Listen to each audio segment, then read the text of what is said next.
Ah, day 10 of Rantmas. Oh boy. This can't be good. Well, hold on. Maybe it can. Now, who am I kidding? It's not. Because it's day 10. So, what bothers me? The movies. The holiday movies. More specifically, Hallmark. Look, I will say it, okay? And I will catch hell for it, I know. But I'll say it anyway.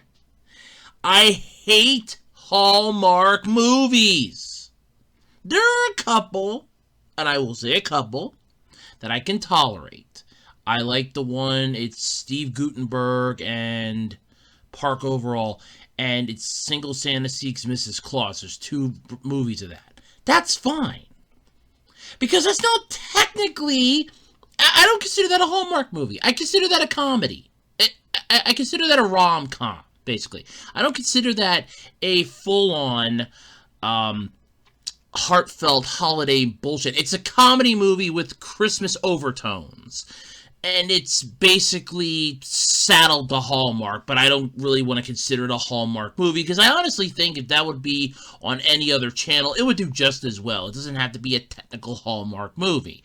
Now, of course, it actually is, because I think Hallmark backed this bitch, but still, I digress. That's one that I can stand. And I apologize if you hear a noise in the background. It's weird shit going on outside, but either way. I hate the Hallmark movies every time. It's always the same stupid formula. There's a fucking flowchart for this crap. And it usually follows this pattern. Girl or guy is either alone, a single parent, miserable, or just hates life in general. And all of a sudden they find opposite of whatever they are. And it brings them closer together as, friends should. And then they become more than friends. All in the span of an hour and a half. Now, I remember once I played a game for my DS called The Sims 3. I'm pretty sure everybody might remember that game. I'm pretty sure it was The Sims 3. I think it might have just been called The Sims. But either way, I played that game. I love that game. That game was a lot of fun. Here's the thing. And I want to stress this point right here. Here's the thing. So, I played that game. Yeah, I played that game. And I remember you could date in that game. And I remember the first date did not go well, but I tried again. And within the span of an hour, I dated, was engaged, and married. And I remember my aunt making the comment when I was retelling that story. She goes, "Damn, you move fast." Yep. But here's the thing. At least with that, it wasn't forced. The game's time, 1 hour in the game is, 1 hour for us inside that game is pretty much like 4 or 5 weeks. So, still kind of fast, but not as fast as the Hallmark movies! Yes. The Hallmark movies! And they're always so horrifyingly, sickeningly sweet. It's almost like they just dumped a shit ton of sugar into a candy maker and popped out this classic right here. Now, there are some that people love and admire, and I remember my grandmother loved that Christmas card one. I can't tell you how many times she had that on. Every time it was on Hallmark Channel and we still had cable, she'd have that on. She got it as a gift on DVD. The next year, I remember the argument that broke out between her and my grandfather while the Christmas season was building. "It's my favorite movie. You have it on DVD. It's the Christmas card. We've already seen it. But it's my favorite movie. You have it on DVD." And my mom's telling me this, and I literally said the fight. I didn't even hear it because I was in my own little world that day. I didn't even hear the argument, and I got it word for word. I could just figure out the exact word for word. And she's like, "Oh my God, he's right." Yeah. And that's just the start of it. Because then it's not even just the Hallmark movies, but then the movies in general. Now, I will say this. Most holiday movies at least don't beat you over the head with its theme. They try their best not to. But when it comes to Hallmark ones, not only do they beat you over the head with it, they're making sure that they're beating the dead horse with it. Oh, no. We want to show love and compassion. Here's a Nerf bat. It says love and compassion. Go beat that dead horse. Okay, you. Oh, yes. You're going to be showing how single parents can at least find love on the holidays. Here's the Nerf bat with that. It's a really wide one, though. Go over and beat that dead horse with that one. You. Oh, yes. You're the child that wants a grandpa for Christmas because yours died. Here, we'll give you the lonely bat. And here. Have the I'm really, really depressed bat. Take both of these, go beat that dead horse over there. Go on, you'll be good. Don't worry, candy will come out of it. You'll be fine. Yeah, that's basically what they feel like they do when it comes to the holiday movies on Hallmark. It's just beat the dead horse with your fucking message. I get the message. The message is we're supposed to, love one another, that the holidays are special. Here's a news flash for you, Hallmark. It doesn't work that way. So you might be the greeting card company to end all greeting card companies, and you might have all the, nice fancy stuff, the nice sayings and the cards for every occasion. But I still know for a fact, as at least I checked the last time I saw a bunch of Hallmark cards somewhere, that there isn't one, sorry I accidentally gave you insert disease here. Sorry I backed over your cat. I really want to apologize because, and then there's a line, and there's a space inside for you to put down what exactly you did. Now, you want a really good card to give somebody, like a birthday or a holiday or something, just have it be a blank card, and on the inside it goes, I had no idea what to say because Hallmark took them all. There you go. Crap, that was a good idea. That was a good one. Just like a blank card. It just says happy birthday. And on the inside goes, I had no idea what to say. Hallmark took everything. That'd be a good one. But no, the holiday movies are just so annoying. Especially the Hallmark ones. Now, like I said, there are some holiday movies that aren't bad. I like Deck the Halls. I like Jingle All the Way. There are a few holiday movies that I do like. However, and I know I alluded to this one in my specials rant. Yes, that the fourth day of Rantmas, or the third day. No, it's the third day of Rantmas. Holy shit, I can't even keep track of them anymore. But I remember I complained and mentioned it about the 24 hours of A Christmas Carol. Yes, A Christmas Carol. You know that one, right? I want a Red Ryder action revolver BB gun. I want the BB gun. Just buy me the gun. That one. That horrible movie. That one. The one where they keep telling the kid all movie, you'll shoot your eye out. I think they even started chanting it at one point, and they're like the three wicked witches of the West. It's like, you'll shoot your eye out, kid. You'll shoot your eye out. You'll shoot your eye out. It's a BB gun! Granted, yes, you could actually shoot your eye out, but the kid's wearing glasses. I think the chance of him shooting his eye out wearing glasses with a BB gun, this would have been, what, back in the, I want to say 30s? Maybe 40s? Maybe? Like late 40s, early 50s? I don't know.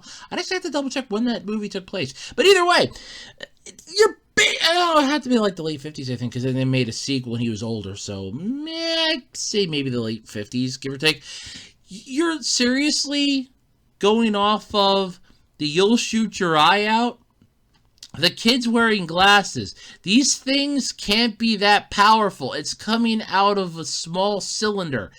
Till it backfires and would hit something and ricochet, it's losing a majority of its force. And if it has enough to be shot back at you, and it's going to hit your glasses, the glasses are pretty much going to take the hit. Now, granted, that would probably piss a lot of people off because glasses are expensive, and they especially were back then. But still, he's not going to shoot his eye out. At least to the best of my knowledge, he won't shoot his eye out. But that movie is insipidous for how annoying it gets, especially every year. Every year I have to hear that movie. Every year it was on. And it's like the same thing every time. You have the classic memes of, oh, it's the bunny suit. Oh, God. Even I felt sorry for him at that point. I mean, I wanted to give him a wedgie just because I felt sorry for him. That's how bad it was.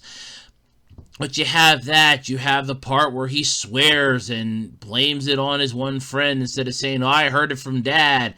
You have the father with the freaking leg lamp. You have the boiler that gives off more black smoke than half the oil plants in the world. You have the memes from this movie that will never die. And the sad part is, it's a movie that will just never die. It keeps recycling itself every year. Join us for the Christmas classic. It's... once again, 24 Hours of a Christmas Story. And it's always TBS and TNT that always aired that goddamn thing. Every single time. 24 Hours of a Christmas Story. 24 Hours of a Christmas Story. 24 Hours of a Christmas Story. You want to know what I'd like to see for 24 hours? Not the Christmas Story! I get at least 364 to 365 days, depending on a leap year, of not seeing this. Can I go Christmas without seeing it? No, I didn't think so. They always started at Christmas Eve. They always started it on Christmas Eve. Like 8 o'clock Christmas Eve it starts. Going through Christmas Day until 8 o'clock Christmas Day. Till 8 p.m. Christmas Day, the movie would air. It's like, great. By the time it's over, you're already shell-shocked from seeing it at least maybe 5 times. You don't care anymore. I sat through this. It's horrible. And if you think about it, if it's like a 2-hour movie, in 24 hours, you can only see it like a maximum of maybe 12 times. But their premise of this is you're going to see the whole movie at some point because we're going to put in parts of it. You can like jump in whenever you get a chance to because we know family and that's going to come over and bother you. Oh, yeah. Thank you for that. That's just what I want. Family comes over. Here's Uncle Ted. There's Aunt Karen. And they're both sitting around in the living room. We're watching A Christmas Story. And I hear Aunt Karen complaining. And Uncle Ted's complaining.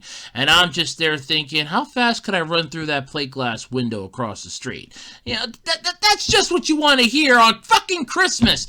Is that thought going through your mind because you're watching A Christmas Story with your family?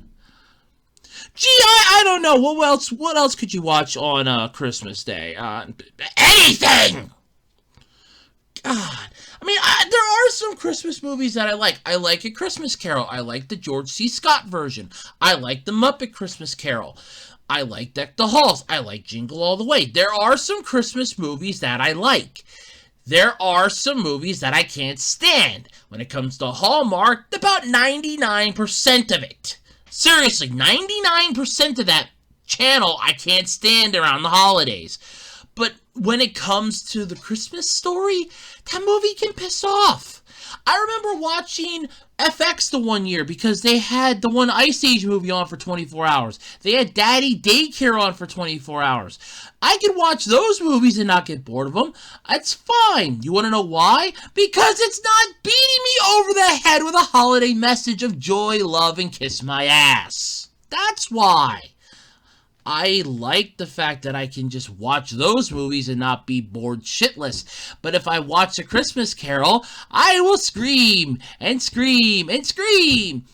I mean, sure, it's almost as bad as It's a Wonderful Life. Jimmy Stewart movie. That thing sucks. It really does. It's a Wonderful Life. It's a Wonderful Life, really? It's a Wonderful Life. Okay. It's a Wonderful Life. So the whole point of that movie is you're trying to convince this guy why he shouldn't jump off the bridge. And at the end of the movie, because you managed to do it, you get your wings. Okay. I get it. And out of curiosity, and I just want to stress this one here. I take it that movie was made because around the holidays, and this is actually a true fact, that there's a lot of high rates of suicide. And it's understandable. I mean, everybody's around going, peace, love, joy, and everything else. And it does kind of get a little draining and taxing and just mentally exhausting. I get that. But you're beating that dead horse right over the head, and then you go to Hallmark. See, nowadays it's just Hallmark just beats you over the head with everything. Oh, these two found love on, the holidays. How come you couldn't? These people found love and joy. Why couldn't you? It's not so much that they're trying to make you feel better. They're making you feel worse. Why? Oh, well, it's simple. See, Hallmark doesn't care. Oh, but wait, I'm sorry. They do care. They care about your money, they care about ratings, they care about getting something out there that everybody, or at least maybe 15 to 30% alike, but they don't care about you individually. They care about your stuff, not you yourself. Now, somebody out there is probably going to go, but Hallmark cares. Yes, and so did the We Say So Corporation and Dinosaurs, and look how that ended. Yeah, I brought that up. I brought that into a Rantmas video. Oh, yeah! Anyway, I digress. I'm not a fan of the movies. The holiday movies suck, at least the majority of them. I mean, the Santa Claus movie's good. I like that one, all three of them. So, yes, there are some that I like, but there are some that I just can't stand. But if you thought Day 10 was bad, you have yet to see Day 11.